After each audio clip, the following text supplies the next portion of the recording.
నమస్తే రమగారు. నమస్తే జయ. రమగారు ఒక సామెత చెప్తుంటారండి. దొరికితే దొంగ, దొరకనంతసేపు దొరే అనేసి. ఎవరైనా అంతేగా. అంతేగా, దొరికితే దొంగే, అంతే. దొరకకపోతే ఏమీ లేదు. ఏమీ లేదు. అసలు ఈ మాట అన్ని ఎందుకు విషయాల్లో వచ్చిందో, అన్ని విషయాల్లోనూ అంతే జయ. అవునండి. ఎవరైనా ఇతరులను మోసం చేసేవాళ్ళు, ఇతరుల డబ్బు వాడుకునేవాళ్ళు, పెద్దవాళ్ళని మోసం చేసేవాళ్ళు, ఆఫీసుల్లో మోసాలు చేసేవాళ్ళు, భార్యల్ని భర్తల్ని ఒకళ్ళనొకళ్ళు పార్ట్నర్స్ని మోసం చేసుకునేవాళ్ళు, దొరకనంతసేపు వాళ్ళు మర్యాదస్తులే. ఎవరి గురించి అయినా మనం మాట్లాడుతుంటే గంభీరంగా వింటారు, అవునంటారు. వాళ్ళ సంగతి బయటపడ్డాక కదా వాళ్ళ సంగతి తెలిసేది. అవును, అవును. ఎప్పుడూ అంతే, దొరికితేనే దొంగ. దొరకనంతసేపు వాడు దొంగని ఎవరికీ తెలియదు, ప్రపంచానికి తెలియదు అస్సలు. కదా. లోక సహజమైన ఆ. విషయం అది, ఎప్పుడు చూస్తాం మనం. ఇలా కనెక్ట్ అయ్యేలాగే ఉన్న స్టోరీస్ ఉన్నాయండి. బోల్డ్ అని దొంగల కథలు ఎన్నో చందమామలో. అవునా? పూర్వం 1000 ఏళ్ల క్రితంట ఒక దొంగ ఉండేవాడు. గజ దొంగ వాడు. మామూలు వాడు కాదు, కంటికి తెలియకుండా పాపలు తీయగలడు వాడు. అలాంటి వాడు. ఆ, అయితే ఏం చేసేవాడు, వాడు దొంగతనం చేసి ఇదిగో వచ్చా, ఇదిగో నేను వచ్చాను అని రాసేవాడు అక్కడ. ఓరిని. ఇదిగో వచ్చాను అది అని రాసి పెట్టేవాడు. రాసి పెడితే క్రమంగా ఇదిగో వచ్చాడని చెప్పుకునేవారు. అదే వాడి పేరైపోయింది. ఆహా. ఎంతంత దొంగతనాలు చేసేసేవాడు. ఇక వెండేమిటి, బంగారం ఏమిటి, వజ్రాలేమిటి, వైఢూర్యాలేమిటి వెర్రెత్తినట్టు పోయేవి. ఒకే సందులో ఆల్టర్నేటివ్ ఇళ్లలో దొంగతనాలు. ఈ సందులో ఇవాళ, వచ్చే వెనక సందులో మర్నాడు, మూడో రోజు కూడా మళ్ళీ. మామూలుగా దొంగతనాలు ఎట్లా చేస్తారు, గ్యాప్ ఒక రోజు చేశాక మళ్ళా కొన్నాళ్ళ వరకు సద్దుమణిపోతారు. అవునవును, పట్టుకుంటారు. రక్షక భటులు తిరిగినా సరే వాడికి భయం లేదు. బొగ్గు పెట్టి రాయడం మాత్రం మానేవాడు కాదు. బాగుంది. ఆ. అయితే అలా ఉండగా ఉండగా వీళ్ళు నగరం అట్టుడికిపోయింది. ఆ న్యాయాధిపతులంతా అట్టడు వాడిని ఎవరినో పట్టుకోవాలని చాలా డామ్డేమని కేకలేశారు. సరే, సైనికులంతా చాలా కష్టపడి మాటేసి అదేసి ఇదేసి మొత్తానికి ఎప్పటికో ఒక 7-8 నెలలకి, అంటే ఈ గట్టి పట్టు మొదలయ్యాక 8-9 నెలలకి వాడిని పట్టుకున్నారు. వాడిని కాదు, ఒకరిని పట్టుకున్నారు. పట్టుకునేసరికి తీసుకుపోయారు. న్యాయాధికారి దగ్గరికి వెళ్తే వాడన్నాడు, బాబు వీళ్ళు మీరు ఎవరో ఒకళ్ళు పట్టుకోండి అంటే వీళ్ళు నన్ను పట్టుకున్నారండి. వాడిని పట్టడం వీళ్ళ వల్ల అయ్యే పని కాదు.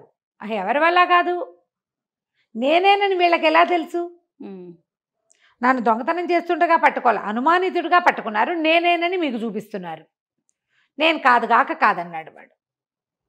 ఈ సైనికులంతా వీడేనండి మేము 4 రోజులు అనుమానితుడిగా చూసిన తర్వాతేను వీడిని మేము పట్టుకున్నామండి అని వాళ్ళంతా గట్టిగా చెప్పారు. ఇప్పుడు ఒకరోజు దొంగతనం జరిగింది, ఎక్కడ వాడు కనపడ్డాడు. దొంగతనం చేస్తూ కాదు, సీన్లో ఉన్నాడు వాడు. ఓకే. దొంగతనం జరిగిన సీన్లో ఉన్న వాళ్ళందరినీ అనుమానించాలి కదా. అంతేగా. అందరినీ అనుమానించి ప్రశ్నించాం. మిగిలిన వాళ్ళందరికీ కాజు ఉంది అక్కడ ఉండడానికి. ఏ కాజు లేనివాడు వీడే దొంగ ఎందుకు అయి ఉండకూడదు? పైగా వరుస 4 దొంగతనాల్లో వీడి ప్రెజెన్స్ ఉంది. వాడు తీస్తుండగా, కొట్టేస్తుండగా, రాస్తుండగా అయితే చూడలేదు. 4 చోట్ల వాడు నేను వచ్చానని రాశాడు. ఇది చెప్పారు. న్యాయాధికారి ఆలోచిస్తూనే, సరే మరి ఇంకా నిర్దోషికి దోషికి వేస్తున్నామో వీళ్ళంతా మోకమ్మడిగా వీడే దొంగ అన్నారు. వాడు ఒక్కడు కాదంటే ఎట్లా? పైగా ఏమో దొంగలు ఎప్పుడు నేనే దొంగని, అవును అని ఎందుకు ఒప్పుకుంటారు? అసలు ఒప్పుకోరు కదా. ఒప్పుకోడు కదా. సరే వీడిని జైల్లో పడేశారు. జైల్లో పడేసరికల్లా ఏమైంది, ఆ జైలు అధికారి అటొచ్చి ఇటొచ్చి వాడికేసి ఆసక్తిగా చూసేవాడు. వీడు చాలా మృదు స్వభావిలాగా సినిమా ఇచ్చేవాడు. నమస్తే సార్ ఓవర్ యాక్షన్ చేసేవాడు. వాడంత మర్యాదగా వినయపూర్వకంగా వ్యవహరిస్తూ ఉంటే ఏం చేస్తారు, ముచ్చటేసింది ఆయనకి. కొంచెం సరదా పడ్డాడు ఆయన. వాడు చక్కగా చెస్సుకి గళ్ళు గీసుకుని ఆడుకునేవాడు. చెస్ లాంటిది, చదరంగం లాంటిది గళ్ళు గీసుకుని ఆడుకునేవాడు. ఓసారి ఇదేదో బాగుందని ఈయన కూడా ఒక చెయ్యి కలిపాడు ఆటలో. కలిపేసరికల్లా మాట్లాడుకుని మీరు ఎంత గొప్పవారండి, మీలాంటి వాళ్ళని నేను ఎక్కడా చూడలేదు. అధికారులు ఎక్కడైనా ఇంత నిరాడంబరంగా ఉంటారా? మరి మీకు ఒక మాట చెప్తాను, నేను అప్పుడెప్పుడో ఒక దొంగతనం చేశానండి. కేజీ వెండి. ఫలానా ఒక చిన్న వంతెన ఉంది చూడండి, రాజుగారి భవనం నుంచి మంత్రి గారి భవనానికి వెళ్ళే దారి, అక్కడ ఒక చిన్న కర్ర వంతెన, దాని కింద దాచిపెట్టాను. నేను ఎలాగో ఇక్కడే ఉండిపోతా, వృధా కదా అది. ఏ ముష్టివాడికో దొరుకుతుంది, వాడేమి అరిగించుకుంటాడు, హరాయించుకోలేడు వాడు. మీలాంటి మహానుభావులు అయితే బాగా హరాయించుకుంటారు, దాన్ని తెచ్చుకోండి అన్నాడు. జైలు అధికారి అంటే పెద్ద ఉద్యోగం కాదు, పెద్ద జీతము కాదు. ఒకవేళ పెద్ద జీతం అయినా ఉచితార్థంగా ఎక్కడి నుంచైనా వస్తుంటే వద్దనాలనిపిస్తుందా? అదే. అసలు వీడి మాట నిజమో కాదో చూద్దాం అనుకున్నాడు ఆయన. వెళ్ళి తెచ్చుకున్నాడు కేజీ వెండి ముద్ద. అంటే వెండి సామాన్లు ఎవరివో కొట్టేసి అవి శుభ్రంగా కరగబెట్టి ముద్ద చేసేసి అక్కడ పెట్టాడు, దాచాడు. వీళ్ళిద్దరు ఇంకొంచెం స్పీడ్, స్నేహం పెరుగుతుంది కదా, ఇచ్చిపుచ్చుకునే ధోరణి స్నేహం పెరుగుతుంది చూడు. అక్కడి నుంచి ఇంకా కొంచెం అట్లా. ఆ తర్వాత ఇంకా కొద్ది రోజులు గడిచినాయి, ఒక కొన్ని నెలల తర్వాత ఓ రోజు వరుసగా 3 ఆటలు గెలిచాడు అధికారి. ఏం ఆట అండి మీది? ఎత్తుకు పై ఎత్తు వేయాలంటే మీ దగ్గరే నేర్చుకోవాలి. మీలాంటి వాళ్ళని అసలు నేను లోకంలో చూడలేదు. మీకు ఒక బహుమతి ఇవ్వాలని ఉందండి. నా బతికేలాగా ఇక్కడ తెల్లారిపోతుంది. 50 తులాల వెండి. 50 తులాల వెండి. అది కూడా ఏంటంటే ఇలా ఈ రూపంలో లేదు, ఈ రూపంలో ఉండదు, అది వస్తు రూపంలోనే ఉంది. ఫలానా ఇంకా అక్కడెక్కడో దాచిపెట్టాను అన్నాడు. ఈయన పోయి అది కూడా తెచ్చుకున్నాడు 2 సార్లు. సరే ఒకనాడు ఇలా కొన్ని నెలలు గడిచినాయి. మళ్ళీ ఆడుకుంటున్నారు వీళ్ళు. రోజు కాసేపు కబుర్లు చెప్పుకునే వాళ్ళు. ఊళ్ళో కబుర్లు ఏమిటండి, దొంగతనాలు అవుతున్నాయా, అదా అదా అని మాట్లాడుకున్నాక ఏం చెప్పాడంటే, మీలాంటి గౌరవనీయులతో స్నేహం కలిగింది నాకు. ఒక్క మాట బయటికి వెళ్ళి ప్రపంచం ఎలా ఉందో చూసి రావాలని ఉంది. మరి మిమ్మల్ని ఊరికే నా పని చేయించుకోను. మీకు కావాల్సిన బహుమతి, మీకు మంచి బహుమతి ఇస్తాను నేను అని అడిగాడు. అడిగితే మరి 2 సార్లు లంచం పుచ్చుకున్నాడా? ఈసారి ఏం కావాల్సిన బహుమతి వస్తుందో నన్న ఊహ ఉంటుందా? ఒక్కసారి దిక్కూడదు చూడు. అదే కదా, దిగితే ఇంకా దిగజారిపోవటమే. అంతే, అన్ని విషయాల్లోనూ అంతే.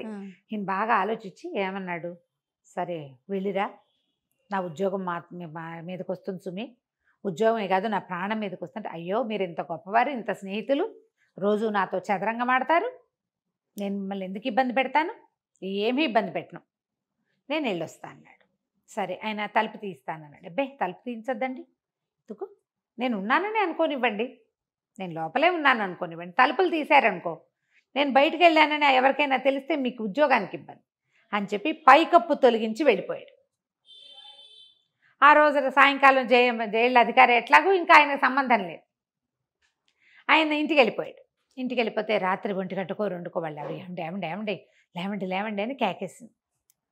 తీరా చూస్తే ఏమన్నాడు, ఏమిటి అంటే, కాదండి ముందు వసారాలు పెంకులు తొలగించారండి, ఎవరో పెంకులు తొలుగుతున్నాయని నేను దీపం పుచ్చుకెళ్తే పైనుంచి పెద్ద మోత వచ్చేలాగా ఒక వస్తువు పడేశారు, గోన్ సంచి పడేశారు. ఏమున్నాయి గోన్ సంచిలో అని చూస్తే 1/2 డజన్ వెండి పళ్ళేలు, 1/2 డజన్ బంగార పళ్ళేలు ఉన్నాయి అందులో. ఈయన కిక్కురు మనలా, ఈయనకు అర్థమైంది వాడే పడేశాడు అని. కొద్ది రోజుల్లో అబ్బాయి పెళ్ళుంది, పెళ్ళికి కావాల్సిన వస్తువులు ఇచ్చేశాడు. తెల్లవారేసరికల్లా ఊరంతా గుప్పమంది. తెలిసిపోయింది. నువ్వు ఏది గుప్పమందో చెప్తాను. నేను వచ్చాను అని రాయబడి ఉంది గోడ మీద. ఎంత పోయిందో లెక్క లేదు. ఈయన పరిగెత్తుకుంటూ వెళ్ళి జైలు తలుపులు తీయించి లోపలికి వెళ్ళి చూశాడు. వాడు హాయిగా పడుకుని ఉన్నాడు. తన కంటి ఎదురుగుండా సాయంకాలం 6 గంటలకి కప్పు తొలగించి వెళ్ళిన వాడు ఎలా వెళ్ళిన వాడు అలాగే వచ్చేసాడు. పోనీ వీడు వెళ్ళలేదనుకుందాం, వెళ్ళకుండా వచ్చేసాడే అనుకుందాం. రాత్రి తన ఇంట్లో పళ్ళేలు ఎలా పడ్డాయి? అదే కదా, వీడే కదా 12 గంటలకు పడేశాడు. రాత్రి 12ంటికే వాళ్ళ ఇంట్లో దొంగతనం జరిగింది, నేను వచ్చాను అని రాయబడింది. ఈయన కిక్కురు మనకండా అయిపోయాడు. వీడే వాడని తెలిసిపోయింది ఆయనకి. ఇప్పుడు ఏం చెప్తాడు, ఎలా చెప్తాడు? నోరు మూతపడిపోయింది. కానీ ఏమైంది, ఎప్పుడైతే ఇలా అయిందో రక్షక భటులు ఊరంతా తిరిగారు. నేను వచ్చాను అని రాయబడి ఉంది అంటే నేను వచ్చాడనమాట. అప్పుడు మొత్తం కాగితాలు తెరిచి చూస్తే 1.5 సంవత్సరం క్రితమే నేను వచ్చానని అరెస్ట్ చేశారు వీళ్ళు. ఏడాది క్రితమే, ఏడాది అయింది. ఏడాది నుంచి ఒక ఖైదీ లోపల ఉండగా నేను వచ్చానని ఒకడు రాశాడు అంటే ఏడాది నుంచి ఉన్నవాడు నేను వచ్చాను కాదనమాట. వెంటనే న్యాయాధికారి రియలైజ్ అయ్యి, అయ్యో ఒక నిర్దోషిని ఏడాది నుంచి లోపల పెట్టాం, వాడికి 1 సంవత్సర గ్రాసం ప్రభుత్వం ఇవ్వాలి, నెలకి ఇంత జీతం అని ఇవ్వాలి వాడికి. ఒక సామాన్యమైన మానవుడు వాడికి ఎంత జీతం వస్తుందో, నెలకు 2,000 రూపాయలు వస్తాయి. నెలకి వాడు ఇంత తిండి తింటాడు, వాడి కుటుంబం. ఆ మొత్తము 4 బస్తా బళ్ళ మీద వేసి వాడికి అప్పచెప్పాలి, వాడిని రిలీజ్ చేయాలి. ఈ జైలు అధికారి గారి గొంతులో ఒక వెలక్కాయ పడింది. వాడు దొంగగా దొరికి కూడా దొరైపోయాడు. తను దొరకని దొంగ. అంతే. నోరు గట్టిగా మూసుకుని ఆశపడ్డందుకు నా బతికి ఇంతే కావాలని వాడిని వదిలిపెట్టేశారు. ఏం చేస్తారు? మరి ఇప్పుడు ఊరంతా నమ్మింది కదా వాడు కాదు గ్యారంటీగా. న్యాయాధికారి ఒప్పుకున్నాడు, ప్రజలు కూడా అనుకుంటారు వాడు లోపల ఉన్నప్పుడు బయట ఇంకోటి చేశాడంటే వాడు వీడు ఒకటి కాదన్నమాటే కదా. ఆడు హాయిగా దర్జాగా బయటికి వెళ్ళిపోయాడు. 6 నెలలకోసారి 5 నెలలకోసారి ఆ ఊళ్ళో దొంగతనాలు అవుతూనే ఉన్నాయి. నేను వచ్చాను అని రాస్తూనే ఉన్నాడు. కాకపోతే ఉడికెత్తిచ్చేసేలాంటి దొంగతనాలు చేయలేవాడు. దొంగతనం మాత్రం మానలేదు. ఏదేమైనా వాడు దొరకని దొంగ. సూపర్.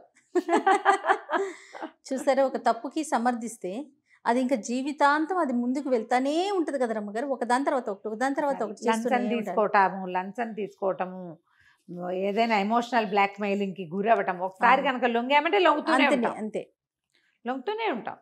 ఆ లొంగలేని స్థితి ఎప్పుడు వస్తుంది? ఇక నా మీద నాకు ఆశ పోయినప్పుడు. అంతే కదా. కథ కంచికి మనం ఇంటికి. నమస్తే రమ్మగారు. నమస్తే. సుమన్ టీవీలో మీ పర్సనల్ అండ్ బిజినెస్ ప్రమోషన్స్ కోసం కింది నెంబర్కి కాంటాక్ట్ చేయండి.